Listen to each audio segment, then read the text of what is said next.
I've talked before about how I like to give each of the decades in my game a theme, Prohibition, Depression, War, Paranoia, Unification. But when we got to the 70s, I wasn't really sure what the theme for that decade should be. I mean, like, what is really the theme of the 70s, other than being, like, the greatest decade in the history of rock music? What else was going on? Like, weird fashion and gas shortages, aimless new Hollywood movies, Star Wars. The 60s and the 80s feel very defined, but the 70s as a decade kind of feel more like 70s haircuts, where they're just sort of there. It is the way it is, and you don't do anything to it, and it's recognizable, but it lacks any sort of specific definition. Rather than do what we normally were doing, I decided to go a different route and do two segments of the game that would be separated by a couple of years, and which would have very different styles to the normal thing we were doing. The second one, would be a mass combat extravaganza and some of the longest and most ridiculous battles that I had run in years. But that's another story. The first one was going to be a good old-fashioned dungeon crawl. No crawl's too small for a dungeon crawl. Now, a dungeon crawl, if anyone doesn't know, is a style of game where you have a big map full of rooms, which is called a dungeon, even though it is not a dungeon, and every room has like a monster or a trap in it, and the players just walk from room to room fighting monsters or traps. Dungeon crawls are, they're fine. They're okay. They're kind of like pancakes. They seem more appealing when you're thinking about them than they are when you're actually eating them, and you quickly get tired of them. Obviously, you wouldn't want to run like an entire game based around dungeons. That would just be fucking tedious. But as something to do just every once in a while, it's nice.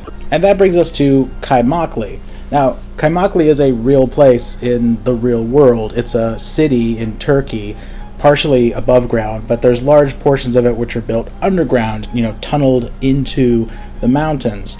And it was in operation for thousands of years. I believe people were living in the tunnels all the way up to like the First World War. It's a tourist attraction now and an archaeological dig site. But it also has been, like a lot of real places and real people and real events, written into the lore of Vampire the Masquerade. In the vampire world, Kaymakli was the sort of main temple of a clan of vampires called the Cappadocians. The Cappadocians I would describe as like the emo nerds of the vampire world. They were a bunch of losers who were super obsessed with learning about the mysteries of death, and had fucked up teeth, and they're basically all dead now. Eventually, the Cappadocians all got eaten and hunted to extinction by the Giovanni, but back in the Middle Ages, and for all of history before that, they were an important clan. Kaymakli is the site of a the big event in the history of the Cappadocian clans, which is the Feast of Folly, where Cappadocius himself, who was, the founder of the Cappadocian clan, suddenly looked around and realized, like, fuck, I got an awful lot of Cappadocian vampires, and I'm not doing, like, anything with them. I'm really not being a responsible parent. We should summon them back for a big gathering. So he summoned all of his Cappadocian descendants to Kaymakli. They all went except for the smart ones who did not go.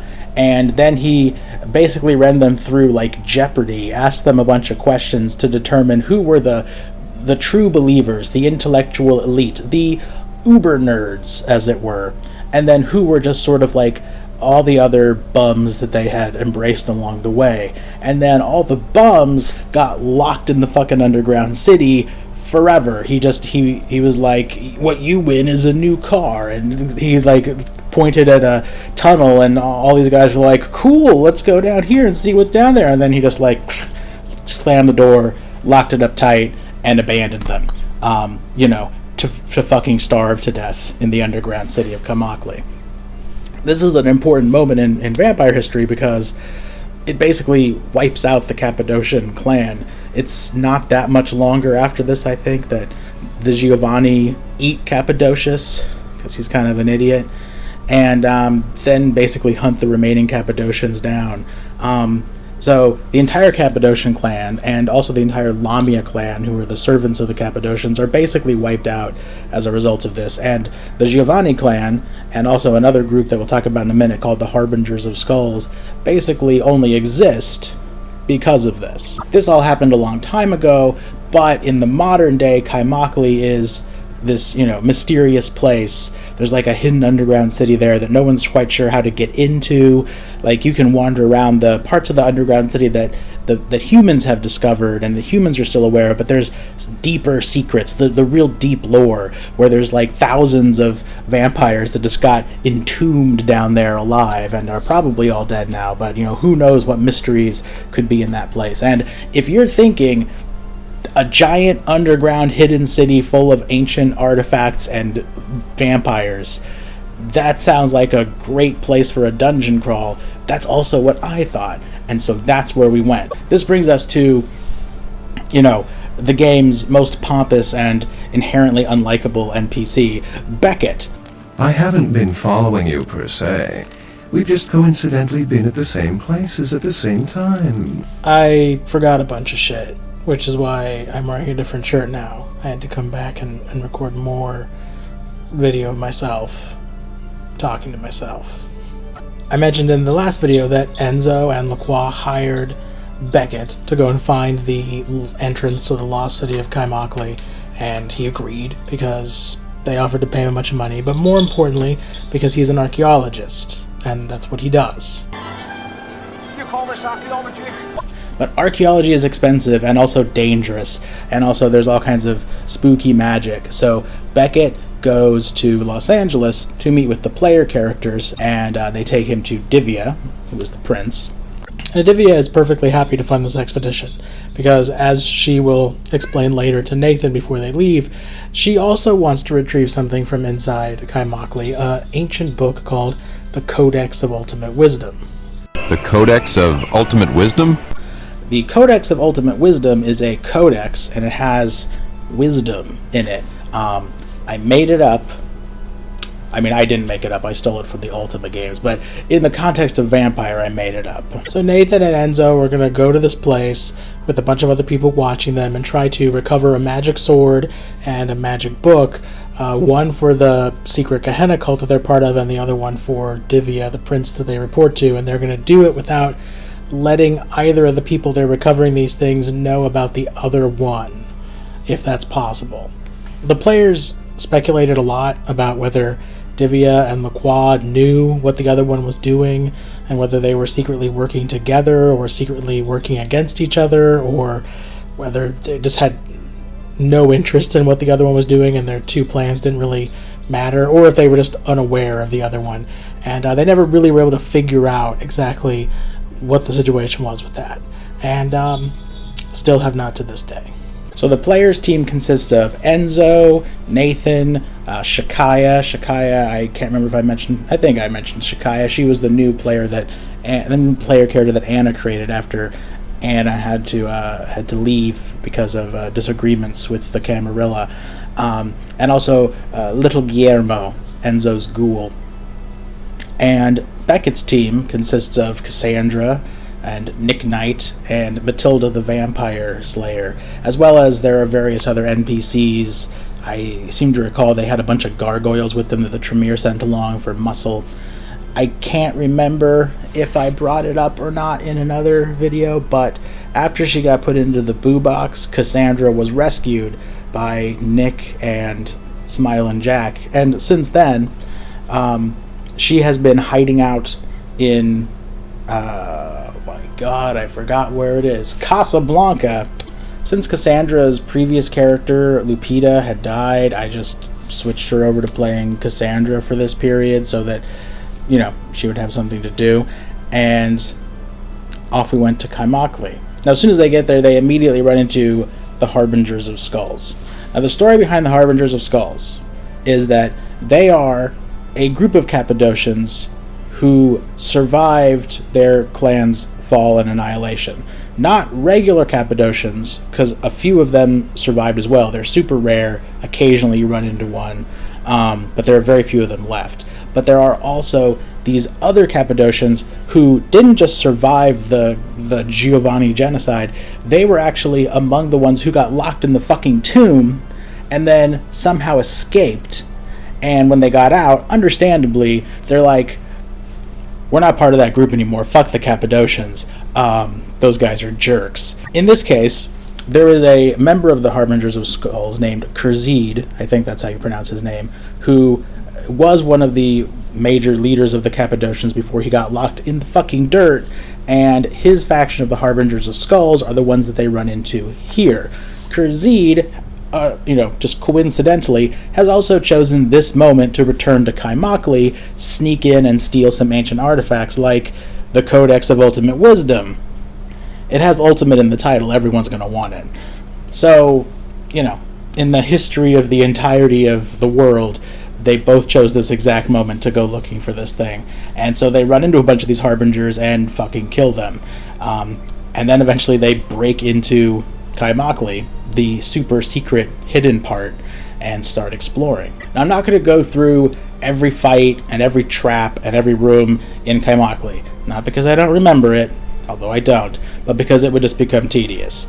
I will touch on the high points. One of which is that when they get in here, in addition to lots of dead bodies, they also find that this place is full of a bunch of whites. Now, it's been, hundreds and hundreds of years since they've been in here. I'm not sure exactly when the Feast of Folly took place. I think it's vague in the books when it actually occurred. But at least it's been many centuries, possibly it's been 1,000 years or more since this happened. And in that time, all these vampires have been trapped down here. But there were thousands of these vampires to begin with, right? There were a lot of them. So vampires don't age or die. If they can find other things to feed on, they will survive. And there's got to be like rats down there and stuff, but also other vampires. So very quickly, with these vampires who are trapped in this vast city of tunnels, this huge labyrinth underground where there's never any sunlight, there are never any people, and they can never escape, they're going to start eating each other. And, after a few centuries to possibly 1,000 years or so, you're going to have a food chain that has reduced itself down to, the meanest of the mean, the baddest of the bad. Few of the more aggressive ones are going to get through. The creme de la creme. The alphas. All of them completely insane. They're all whites. They're all at like zero humanity. They're all totally nuts. But there are still some of them alive in this city who are running around preying on anything they can find, primarily each other. And every year there are fewer and fewer of them, but there are still some, and they start running into these things. And they are pretty nasty. But also very nasty are the player characters, and so they do win all these fights. And in the most unexpected turn, which I don't know why I didn't expect this, Nathan begins ravenously diablerizing all of these whites. I've made a huge mistake. And not only does this make Nathan even more ridiculously powerful with all of the sweet XPs he's eaten up,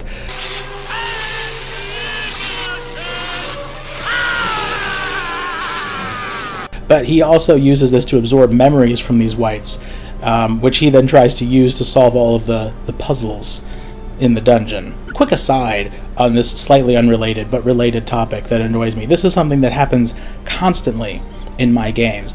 I don't know if it happens in everyone else's games, but it irritates me a lot, and it's always going on, where I present the players with some sort of thing, like a mystery or a puzzle or, something that they have to solve, some problem they have to solve, and their solution to this always is just to be like, can I find a security camera that shows me who the killer was? Can I talk to the ghost and ask who murdered him? Can I roll for Eyes of Chaos and just learn the answer? It's like, can I Diablerize somebody who already knows how to open the door? And it's like, they approach it as if they think that every mystery is going to be structured like the tiny mysteries in Rick and Morty. My mother's dead, and I killed her. Here's the weapon, and cuff me, thank you very much. Real mysteries don't work that way. There isn't just like a single solution that you can instantly find as soon as you walk into the room. I don't know why they always want that to be the case, or why it is that when that isn't the case, their solution is usually like, I don't know. It reminds me of the joke from what is it, Saturday Night Live, where he's like, can no one tell me if the hot tea is hot or cold? And Keanu Reeves is like, is it iced tea? No. Well then I have no idea. Like, that was my only guess. I want to roll premonition. That doesn't tell me the answer? Pfft, I'm done. Anyway, after a lot of fighting and a lot of exploring around, they eventually find this room that has this ancient, mysterious sarcophagus in it. And it's put up on this raised, ancient, mysterious, dais of stone. And inscribed all over it are these ancient, mysterious runes with some sort of ancient, mysterious message. And so Beckett and Cassandra come in and they start doing the math symbol thing to try and calculate the ancient, mysterious runes and figure out what it says. And it has a devious message left for them, which is, of course, and then they open the coffin and there's nothing in there, which, don't worry, that's not a bad sign at all. I'm sure there was never anything in there, and you're not going to run into it later. Eventually, they find like one of the final rooms of this place where there's a boss that they're supposed to fight, which is this giant dragon made out of green flame. So Hallister is standing there with a staff, and at the top is a bloom of green flame. Now, dragons actually do exist in the World of Darkness, but I don't know how they work, and I'm not even sure which book they're in.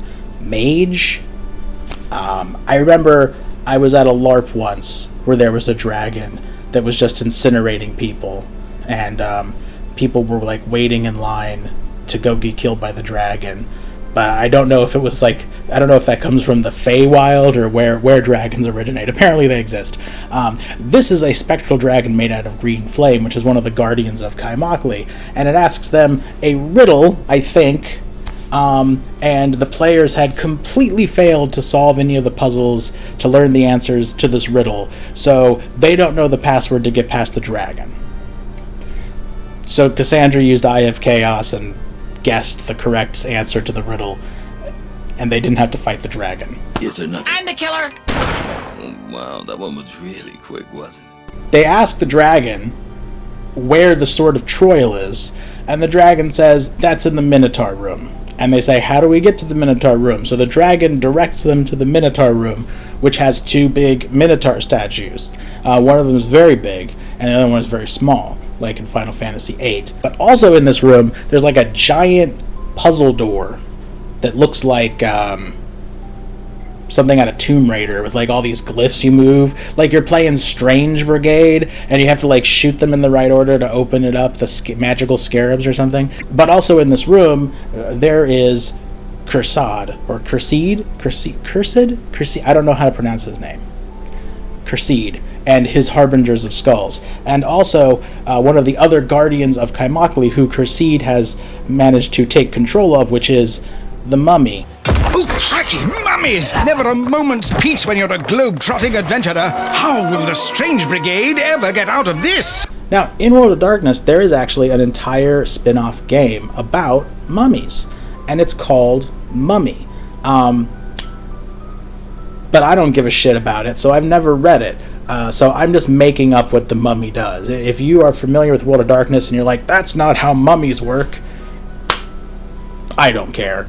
But anyway, the players get into this super brutal battle with the Mummy and the Harbingers and Cursed, who is the most dangerous of all these guys, because Cursed has this giant mask that looks like the sun, right? It's, it's very, very spooky. And when he turns and looks at people, it projects this beam of sunlight. It's like he's like a raid boss who has like a death ray that he can sweep, and you have to know when it's coming to like dodge. You have to barrel roll out of the way of the death ray. Anyway, a beam of sunlight is, like basically the worst possible thing for a vampire to deal with. So the fight is pretty nasty. They brought a bunch of NPCs with them. A lot of those NPCs get killed. And saddest of all, little Guillermo, who died trying to save his master. Enzo fear frenzied, I believe from the beam of sunlight, early on in the fight and ran away. And then Nathan, who by far is the most fuck off character they have, the one they expect, the rest of the players to sort of assume that every fight they get into, Nathan will more or less solo it, and they can kind of fuck around on the sides of the fight, which is why they're always doing things like, Nathan is over here tearing hearts out of people and diablerizing demons, and, Cassandra's like, for my action, I want to roll lore on that thing I see on the wall. I'm just curious. It looks cool. But in this fight, Nathan gets, Sparta kicked off a platform and falls down this endless chasm into spider webs and rocks and is gone for multiple rounds. So the players actually have to fight on their own. Luckily, Shakaya is there, who can summon these crazy elementals that are insanely overpowered. Then Matilda frenzies, and in her hunger frenzy, her derangement is bulimia, so she runs over and she drinks this entire gigantic barrel that Enzo was toting around, or rather Guillermo was toting around, which is this giant barrel of blood.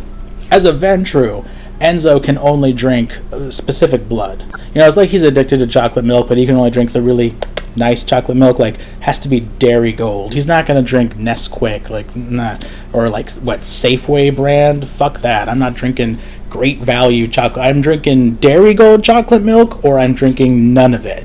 And she drinks all of his special Dairy Gold blood, and Enzo has nothing to drink. So, with his ghoul dead, so he can't drink from his ghoul, and his blood supply vomited up on the floor by Matilda, he's in a bit of a pickle, and his solution is he uses this necromancy cloak he has now. I stupidly gave him some crazy necromancy cloak made out of human skin that bestows Thanatosis powers to him.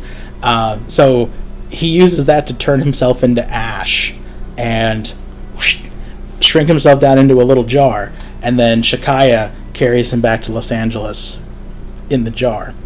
The players take a really long time to solve this puzzle on the wall, but eventually they open it up, and inside they find the Codex of Ultimate Wisdom. And they also find the Sword of Troil, which was in a rock, which is where swords naturally occur, down in the cavern that Nathan fell into. He fell down there, and he found a white, which he diablerized, and then also a sword, which he picked up, and now it's his sword, in his opinion. And so Kaimakli is resolved. They have the objects that they came here for, and they head back home. Eventually, when they get to Los Angeles, Nathan and Beckett get into an argument about the Codex of Ultimate Wisdom, because Beckett wants to take it with him and do archaeology to it. You call this archaeology? So they argue about this for a while, until eventually Divya makes a decision and tells Beckett that he will be allowed to leave with everything that she promised him, which is nothing, and then tells him to fuck off out of her castle. Thank you, fuck you, bye, boom! So, not wanting to fight with Divya and Nathan, and also Lacroix, he leaves. Beckett just leaves. Enzo, I guess, felt guilty about this, which was ironic, and went and paid him a bunch of money.